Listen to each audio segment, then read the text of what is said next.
week. We've been in a series on marriage and relationships, so this is the last week we'll be doing that. What? Did you say something, Mike? No? Okay. Oh, it's the people behind you. Grandparents. We wanted to wrap it up by just mentioning a few really important things that we didn't get to mention. Building a marriage obviously is a lifelong endeavor, and that relationship is the most important relationship you will have in your life. A lot of people think your relationship with your kids is like the top relationship, but when you get to our age, you realize that your kids really do move out. They really do, create their own families, and really the one relationship that will be forever is your spouse. And it's so important to nurture that relationship. I saw Amanda is in a marriage and family class right now at her university, so it's interesting to look through her textbook at some of the most current research. And a couple of the things that were so interesting to me is they can predict, by Prepare and Rich, which some of you have done with us, it's a marriage inventory.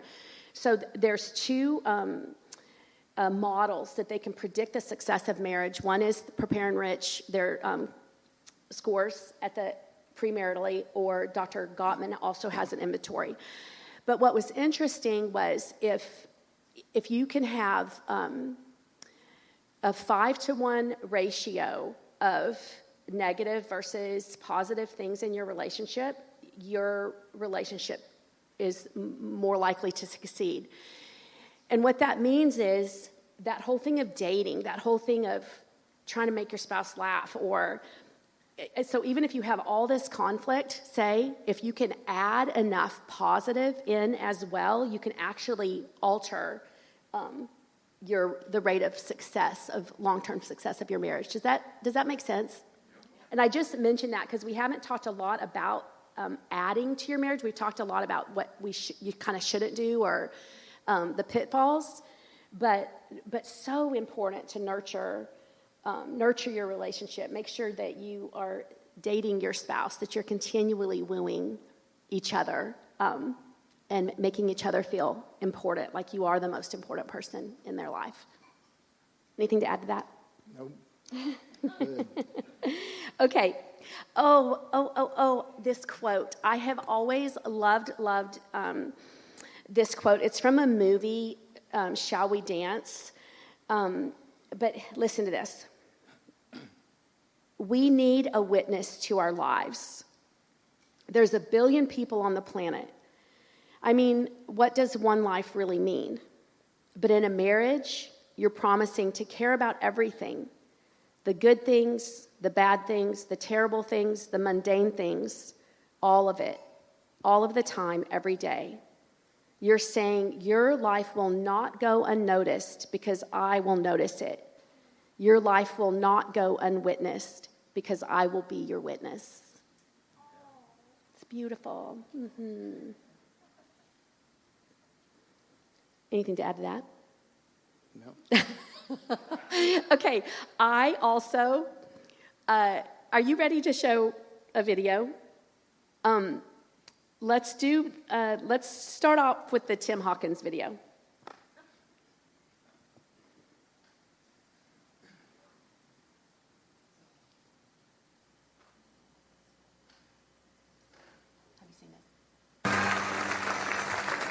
Yeah, man. I tell you what, music helps us out a lot. I love to sing. I sing in weddings, believe it or not.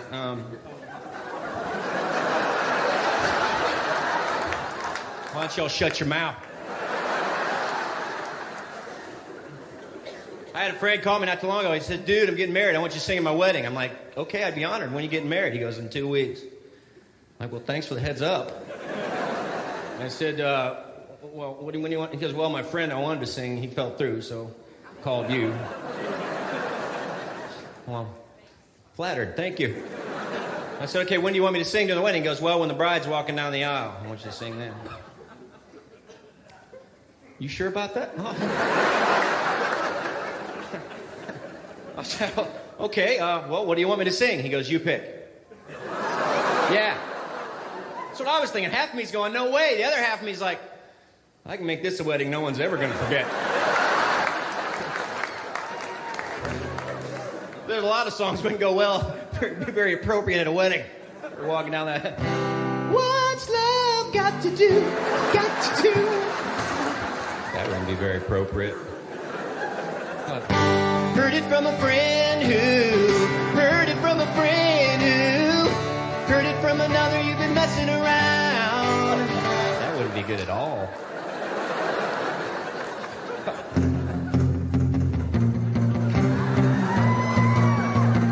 She's my best friend's girl, but she used to be mine. That would.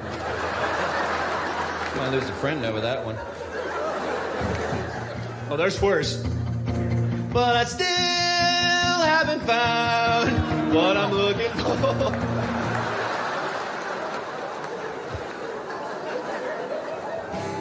You can't always get what you want, but you can try sometimes. You might find you get what you need. Who gives this woman? Cut. You just like a lady. I'm sorry. We're going to cut that. That's not going to be on the show.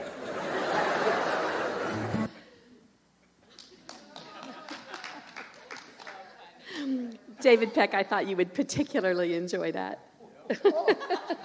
The music. Okay. All righty. Okay, so a few of the things that we have not talked about yet, they're important factors in your relationship, are family of origin issues, which we're going to unpack, personality differences. We're going to go talk today about Dr. Gottman's 4 horsemen of the apocalypse of your marriage, forgiveness, and then if we have time, we're going to do conflict resolution. All right, so family of origin. Both of you bring to the table an entire history of relationship with your family. And how you are raised in your family makes a big difference in the expectations that you bring to your relationship. Do you want to jump in there?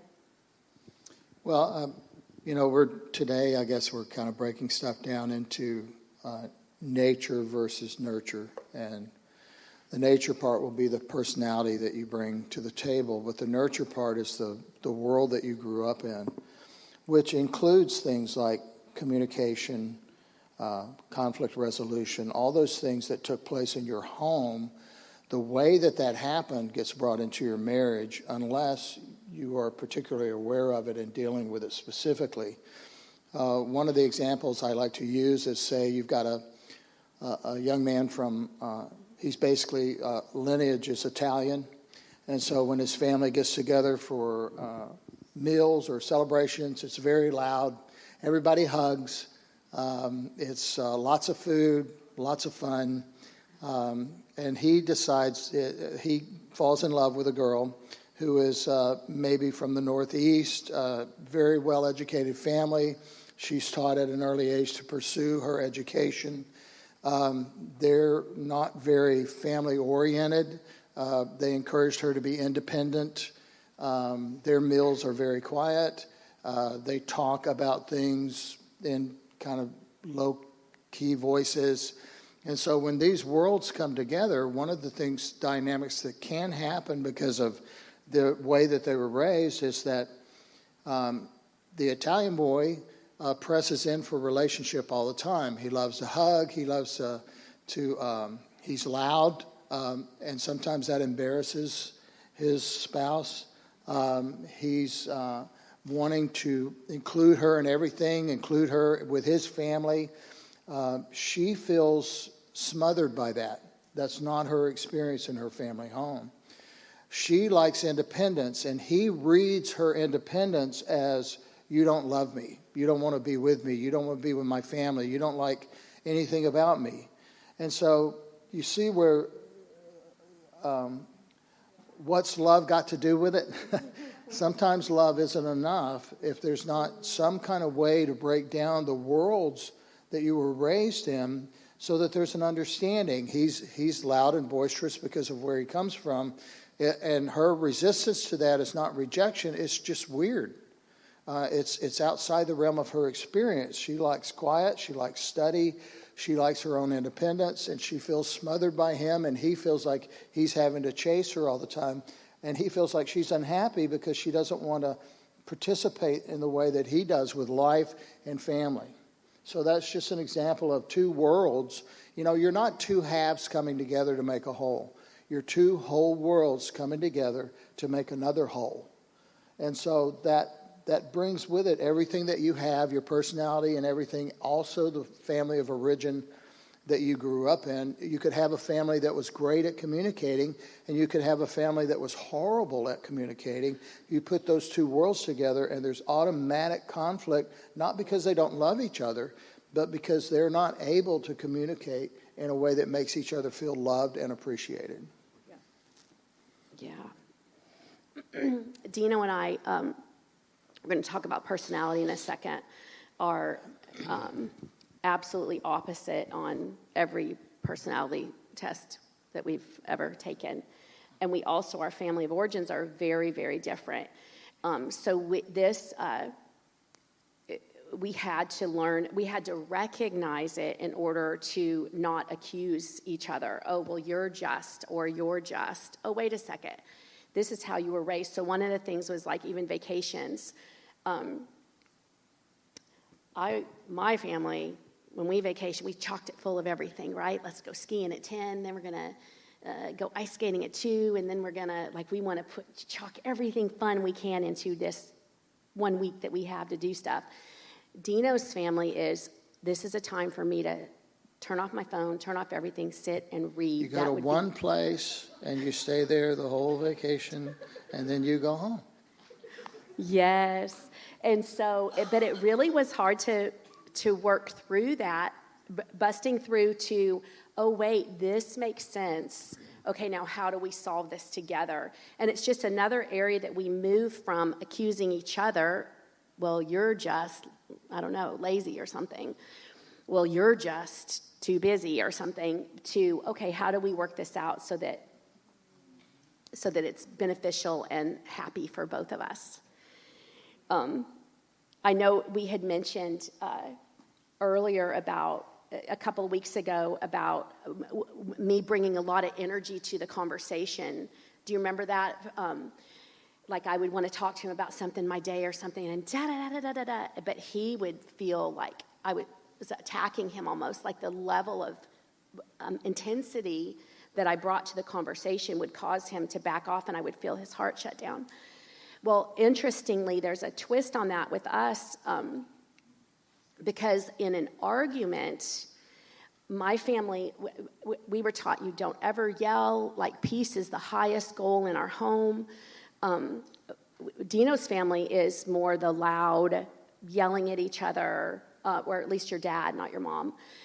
So when we began to get in arguments, because prior to getting married, we were much more well-behaved toward one another, and then something happens when you get married, and it's kind of some of the true stuff comes out. But he would yell, and I would be, why are you so angry? Like, we can talk, and I'm not angry. We had to work through the family differences and even come up with the same semantics. Okay, what does it mean to be angry? Yeah, I wasn't busting anything up or anything. I was just passionate. He wasn't throwing anything, so he wasn't angry. I mean, I'm passionate when I'm arguing something because I want to be right, and so my voice escalates and that kind of stuff. But some of that was the family of origin stuff that we had to work through and really communicate through in order to really bring peace to our relationship.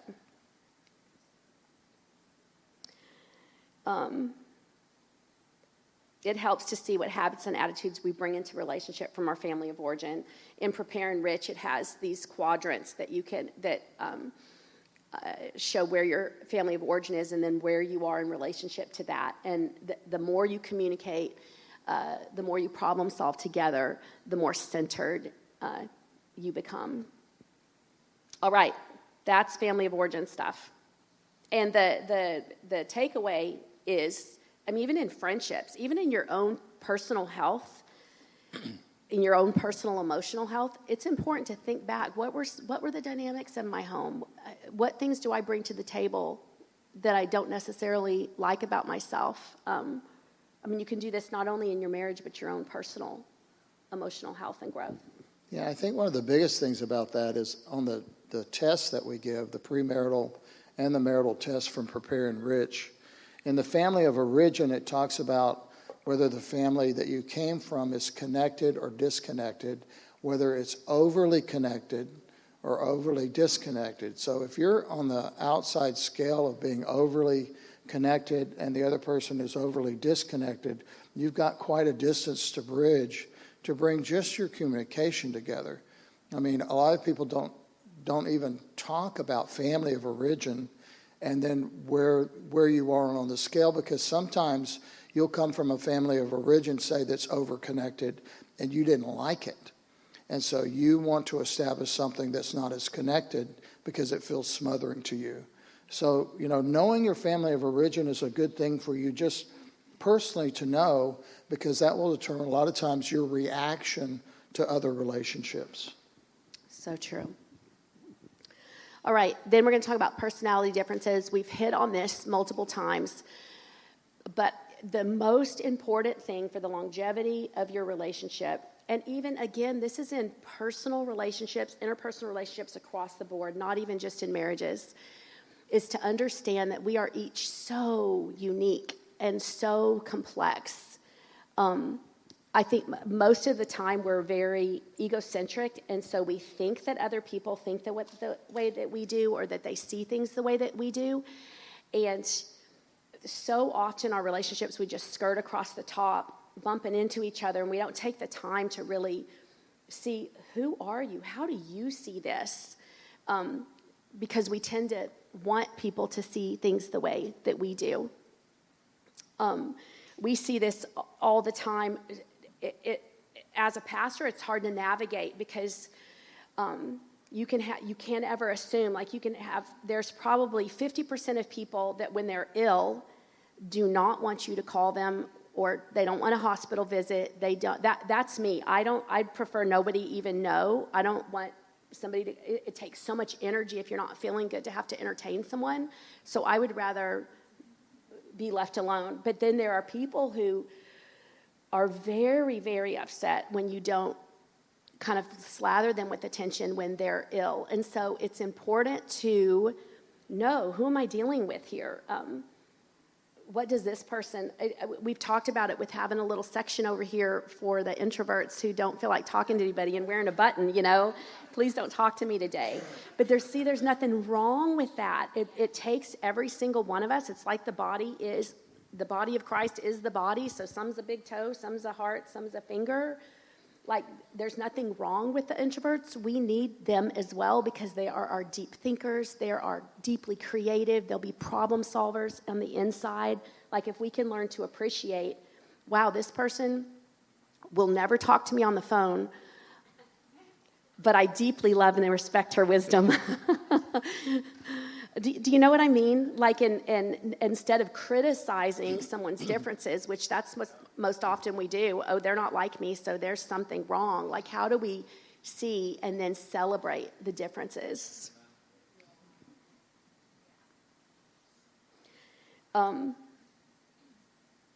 Jesus, I mentioned this before too, but it's just so important. And this is fundamental, again, to all relationships. But if we look at Jesus as our example, he was intensely intimate with the Father. He was intimate with John. He had one person, one human that he was very intimate with. And then he had 3 that he was not as intimate, but still very close to.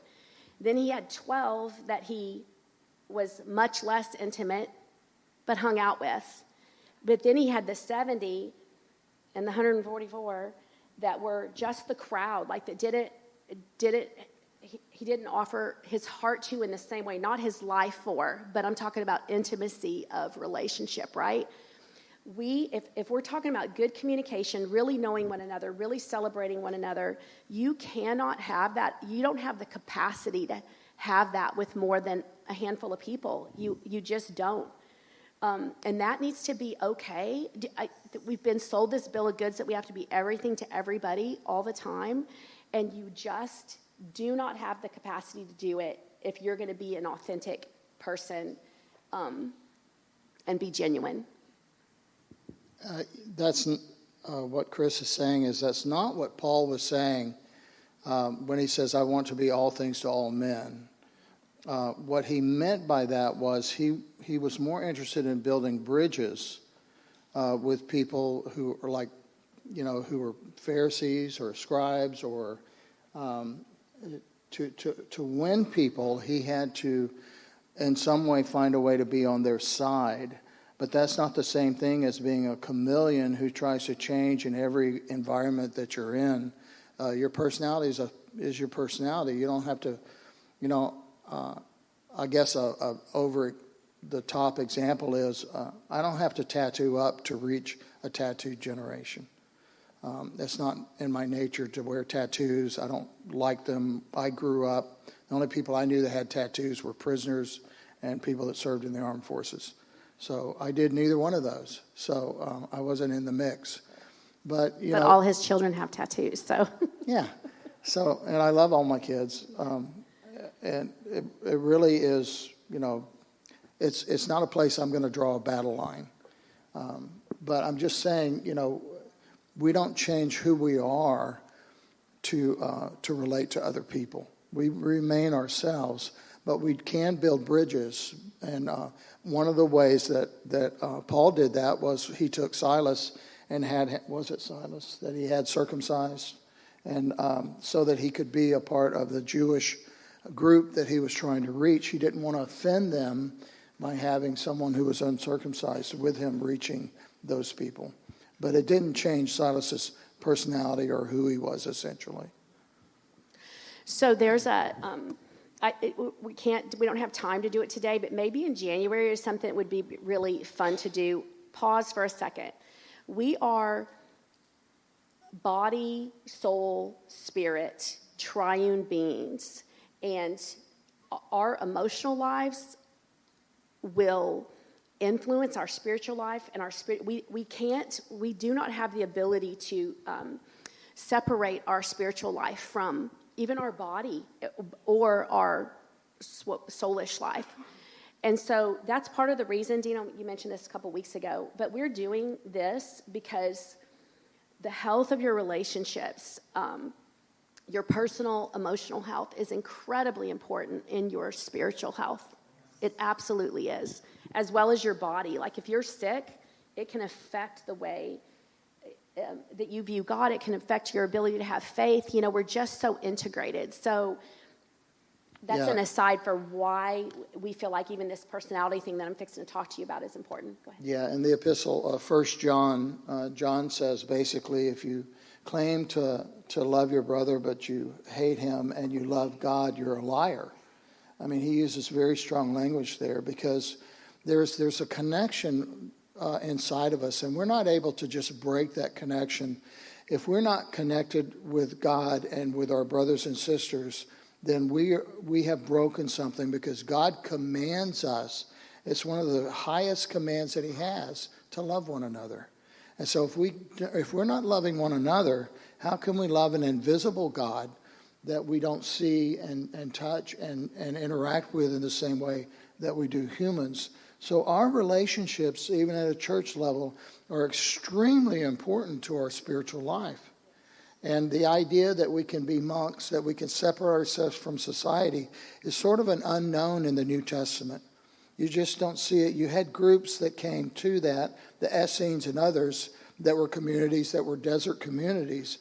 But as far as Christianity was concerned, it was meant to be something that interacted with other people. I mean, just think of it. Our mission in life is to influence people for the kingdom of God. And how can we do that if we're stuffed away in the desert somewhere? It's antithetical to the gospel itself.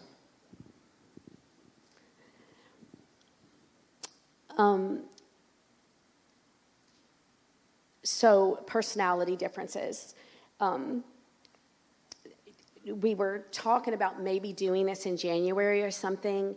If you guys would want to, there's a personality test for the big 5 traits, and it's fascinating. You can take it, and then your spouse can take it, and they link the two. Your kids can take it. Jacob took it, and I linked us to see how we interact, and the big 5 are extroversion versus introversion, agreeableness, disagreeableness, openness, conscientiousness, and neuroticism. And it's so interesting because, well, it's just fascinating, and it can help develop conversation between the two of you that will cause your intimacy to grow because you become curious about one another. How do you see this? It's one of my favorite questions to ask Dino when he'll say something that I'm like, what?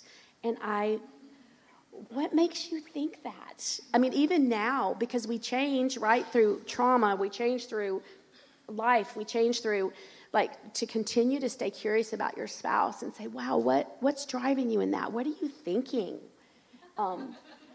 But not in a contemptful way, right? But really with curiosity. Seriously, I don't see that at all, but that's so fascinating. You can do that, or you can turn it to criticism and contempt, which is not helpful for your relationship at all. So anyway, we may do that if you guys think it. Well, I think I'm going to say we're going to do that. We'll bring it to the table, maybe have everybody take it, and then we'll talk about the differences on a Sunday morning just so you can fill out. And it doesn't have to be just married couples. It can even be for self-discovery. Wow. Who knew that I was so high? That's why I'm so high on agreeableness. That's why I'm always trying to make everybody happy. Or, wow, he's so low on agreeableness. That's why he just doesn't care. Dino's very low on agreeableness. So you guys can... he'll tend to just say what he thinks. He doesn't care and it's part of his personality.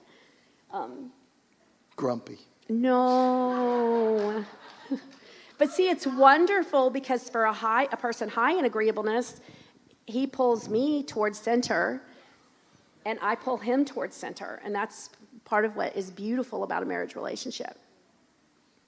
It can only be harmful when you hold your standard of how you view the world and you put that on another person and say, you have to feel the way that I do, you have to see this the way that I do.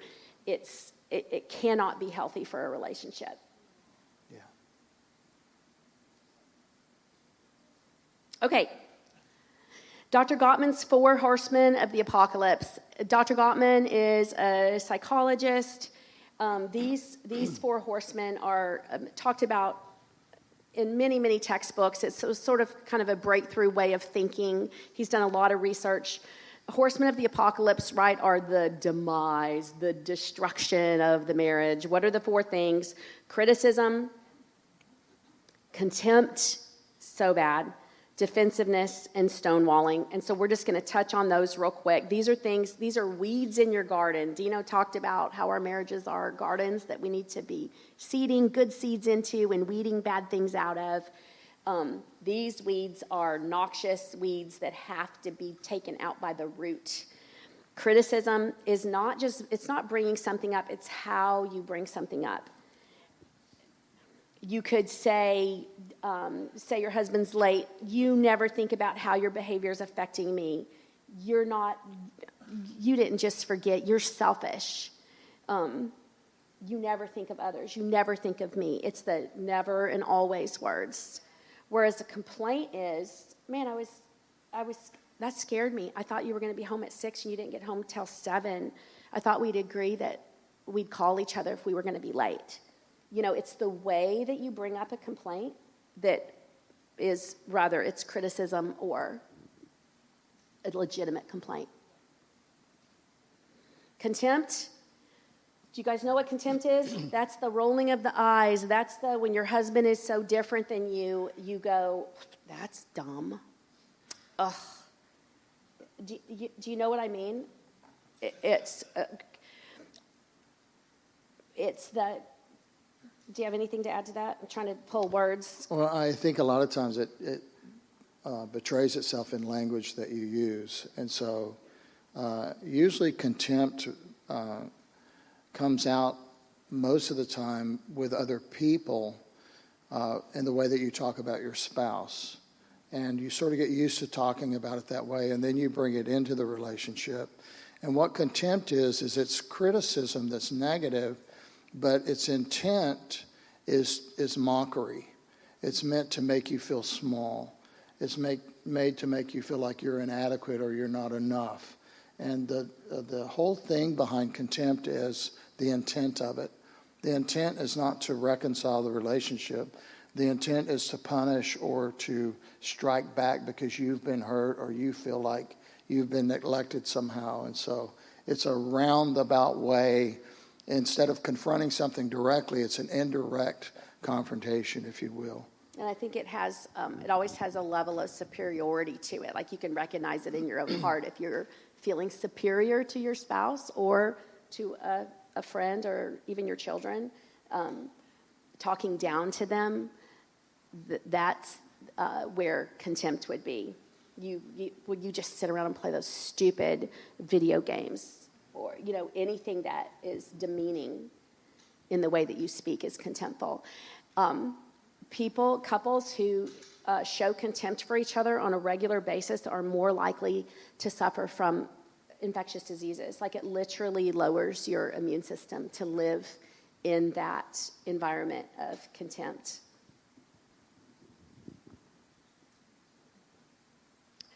Contempt is the single greatest predictor of divorce, according to Dr. Gottman's studies and the Prepare and Rich studies.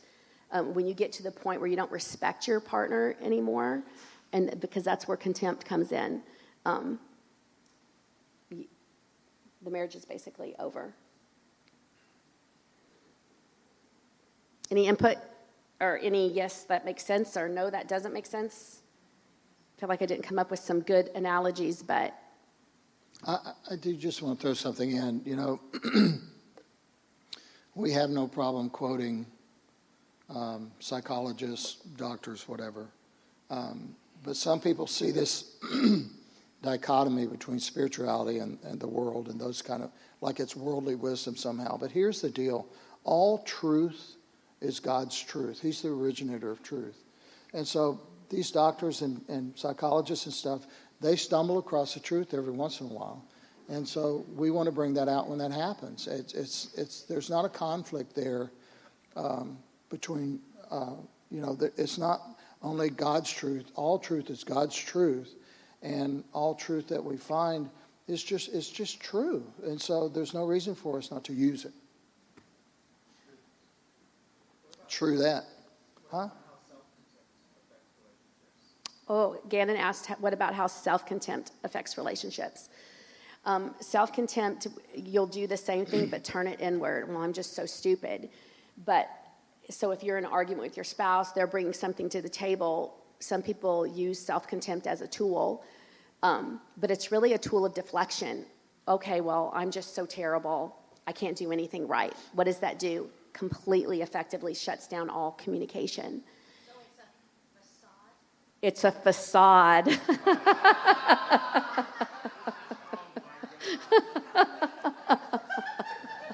Sorry, Nice, that's an inside nice. joke. Now you have to tell everyone. You have to. Mandolin, come up here and tell what happened. You must. Because you have to say it out loud for everyone to hear. Okay, everybody who knows me knows I love reading. I love reading way too much, and so I found out this week from my lovely mother that I've been saying a word wrong my entire life. Facade. But how I have pronounced this, and any of you who know me and heard me do this and did not help me, owe me an apology. Facade. I never heard you say it. A facade. People walk around wearing a facade. Thank you. Facade is not a word. You are so funny. Adorable. I haven't either. No, see, here's the thing, Manda. You say things with such confidence that people, like literally, she'll be like, oh, there's 8 continents. And everybody's like, okay, there must be 8. So I think when you've said it before, people are just like, oh, that must be another word that means the same thing. And they don't take the time to go look at it in the dictionary. Yeah. Yeah, or Stephanie said a word she doesn't know yet. Of course, Amanda would know it. Thank you for sharing that. That was hilarious. Okay, so contempt. Oh, yes, self-contempt just is a deflection to get the person off your... Dan Allender describes it as throwing sand in your partner's eyes. The whole point is to get them to look away from you. And it is illegal behavior as well. And I struggled with depression for years, and one of the things that I noticed about it is that depression has this thing where when a person gets into a cycle of depression, there's always a measure of self-contempt in it. But people who struggle with depression can also act out, and rather than becoming depressed, they will become contemptful toward people around them, and they'll become very negative about the world around them. For sure. Yeah. It's just a quick pro tip if your partner struggles with self-contempt is, like if Amanda says something negative about herself, the lighthearted response to point out that you shouldn't be doing that. It's like, don't talk about my wife that way. No one talks about my wife that way, but it's her. So that's a playful, fun way to point out. It's like, don't do that. And anyway. Yes. Sweet, and what a wonderful example of how to get on the same side of something, right? Because that could so easily turn into a big old fight, and it just doesn't have to if you put yourself on the same side as your spouse. Thank you. Okay, the third thing of Dr. Gottman's things is defensiveness, typically a response to criticism. You guys know what defensiveness is. If somebody brings something to the table, it's so easy to go, wait a second, well, you da-da-da, or turn it around, or just shut down completely. Which the question is, okay, wait a second, I'm not trying to attack you. Maybe I said that wrong. Can you help me say this in a way that will not cause a defensive response to rise up in you? Again, it's putting yourself on your partner's side. Wait, what did I do to cause this defensive reaction? It must be the way that I said something. How can I say this differently? Nobody likes to be wrong, especially in an argument. So that's what really causes the defensiveness most of the time. It feels like an attack on your ability to know truth. Yeah. A lot to do with pride. It's all. So Satan would use that to cause you to rise up, because the trigger press on you. Yeah. Yes. In order for you to attack the other person. Exactly. Yeah, Yep. you got to put pride aside for a relationship to work. Well, it's mutual submission, right? I mean, Yeah. that's what Scripture demands of us. And man, it's just so important to value love, hopes all things, believes all things, trusts all things, like to value our spouse as higher than ourselves is what Scripture says, preferring one another in love. And those things, this is how to do those things. Like, how do I hear you and hear where you're coming from? Because I want to know who you are and how you tick and how you see things. And it's the humility of being able to say, okay, I don't have it all right. I don't know everything. My view isn't the right view. That's the biggest thing. How do I tell myself my view is not the right view? Let's talk about it together. Yeah, and also, I think in this area, I mean, this is part of problem solving too, but, you know, a lot of times you have to ask yourself a question: is this a mountain or a molehill?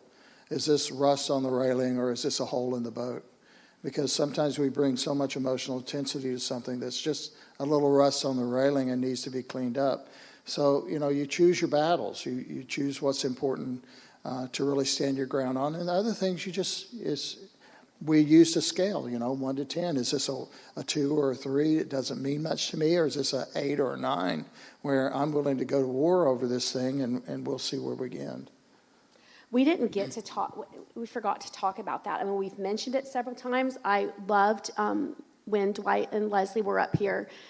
Dwight, you said, tell me if this is a 10 or is this a 5? Like, I need to know how important this is to you. And it's such a wonderful way to just help each other, to guide each other in what we need. And so for Dino and I, we developed this sort of 1 to 10 thing to be able to objectively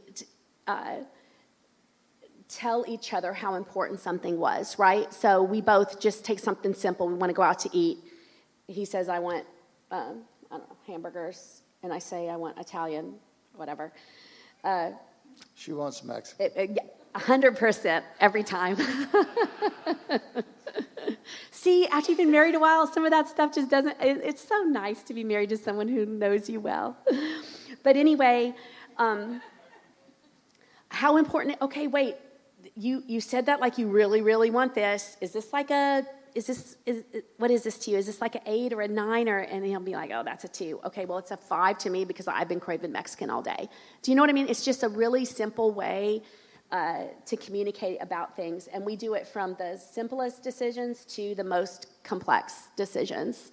Like, what degree of importance is this to you? Now, caveat, we've had people who are like, everything's a 10.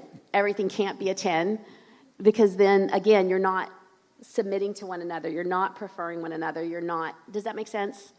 If everything's a 10, then you got another conversation to have. Or everything can't be a 2. Yes, because then that you just means don't you care. don't care. Yeah. Yes.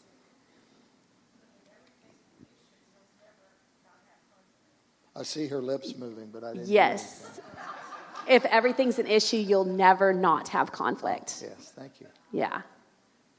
I don't have my Can ears. I tell y'all, there is so much to say about all of this. Do you know what makes does anybody in here dance? Do any couples in here dance, like ballroom dancing? Okay, Amanda, you be my person. Come see.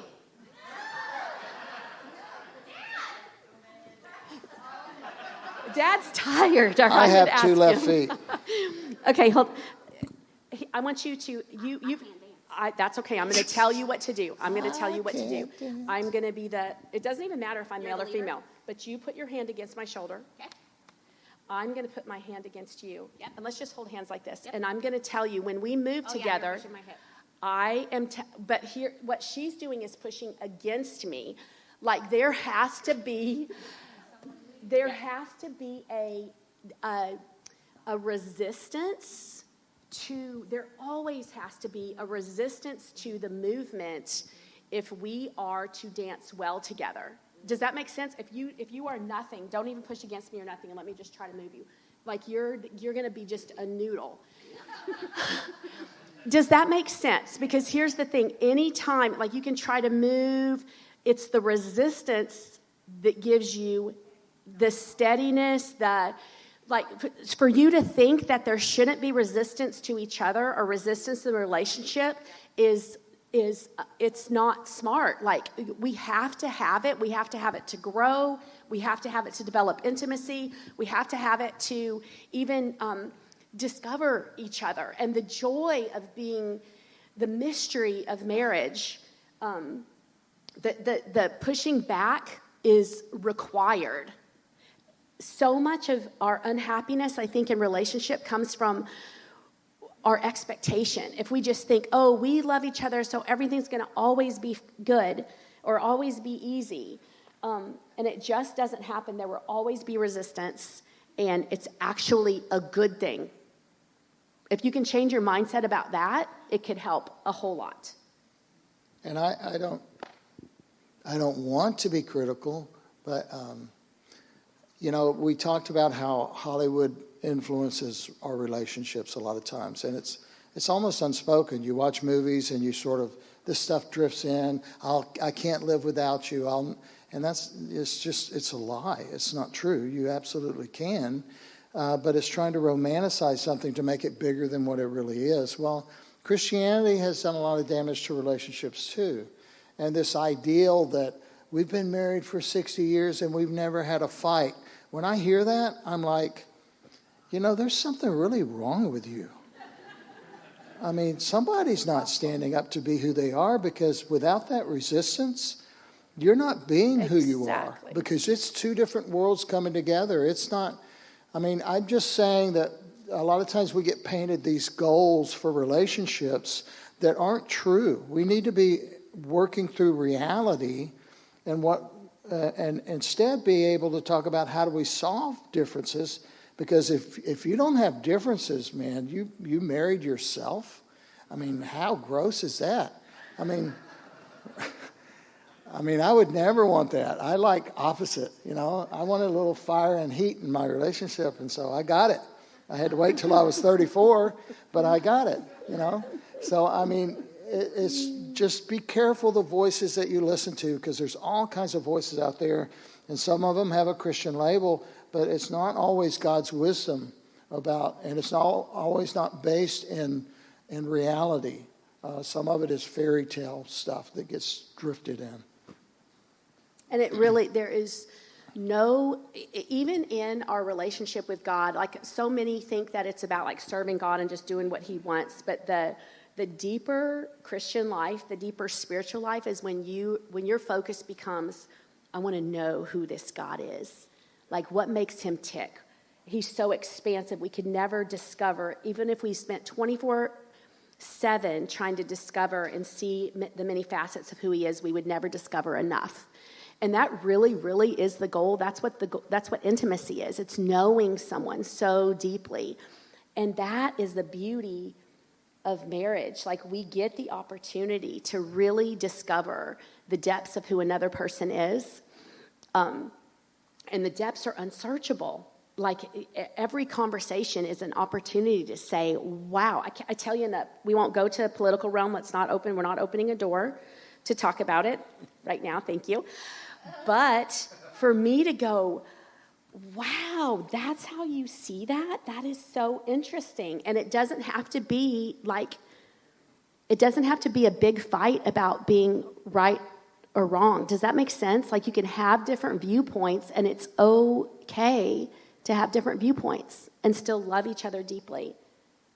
Now, people use we agree to disagree in order to keep distance. Again, that's the false part. I'm not talking about that. But it's discovering each other so deeply and leaving room for people to grow and change. Yes. All right, the fourth thing's stonewalling, and that's when you basically just withdraw, shut down, fine, whatever, and you walk away from a conversation or from a conflict. Absolutely illegal.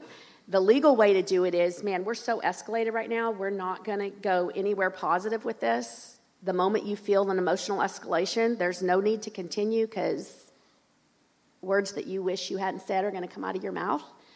So the way is not to stonewall, whatever, but it's to say, man, I really want to work through this, but I can't do this right now. Can we meet tomorrow at 6:00? Or something like that, and literally set up a time to come back and talk about it. And that gives you space to really think about what you want, both of you, and bring that to the table. Does that make sense?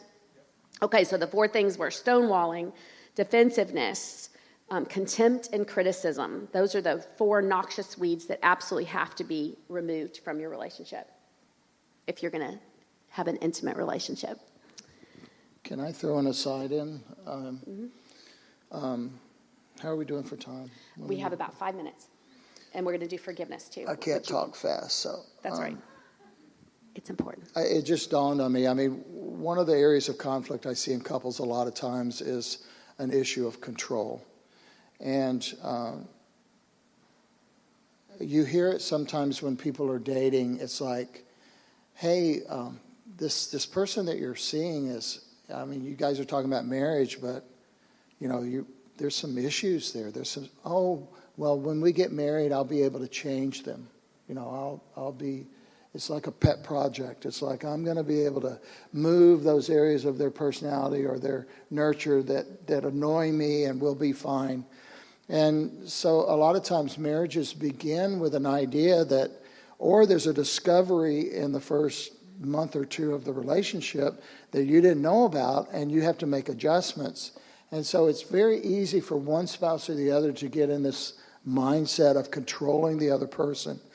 And let me tell you, as a pastor, it's probably one of the pitfalls that you have to avoid all the time, because you want people to do better than they're doing.